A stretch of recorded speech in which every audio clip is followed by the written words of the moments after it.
Trung Dung xin trân trọng kính chào cô chú anh chị và các bạn. Hôm nay Trung Dung xin giới thiệu hai người anh em nhạc lễ.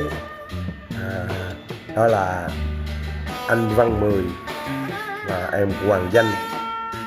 Anh Văn Mười là người đàn Hạ Uy, còn Hoàng Danh là em đàn guitar, anh em thường gọi là Danh Mù. Trước đây thì Trung Dung cũng có đưa vài clip đàn với em Danh Mù. Hôm nay được gặp anh Mười và em Hoàng Danh, Trung Dung cùng anh Mười và Hoàng Danh sẽ hòa tấu một bài gửi đến khán giả của kênh, và tấu ba câu vọng cổ, câu 1, câu 2, câu 3 Di Đào. Trên màn hình thì quý vị đang xem ban nhạc đang hòa tấu những bài tân nhạc theo yêu cầu của gia đình.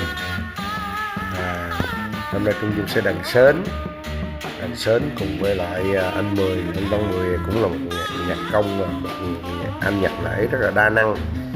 Anh biết đàn guitar, đàn cò, đàn Hạ Uy, thổi kèn, đặc biệt thổi kèn, đàn cò. Anh cũng là thành viên của ban nhạc Kinh Sư, cũng thường hay đi phục vụ cho quý thầy.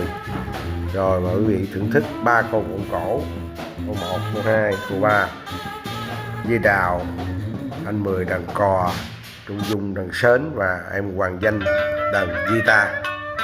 Và trước khi nghe đàn ba câu vọng cổ thì Trung Dung sẽ trích từ câu 9 tới câu 12 Phụng Hoàng Di Đào, sau đó sẽ hòa tấu ba câu vọng cổ.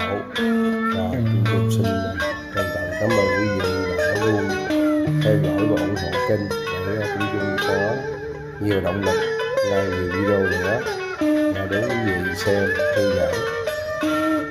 Và xin trân trọng cảm ơn rất nhiều.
chơi.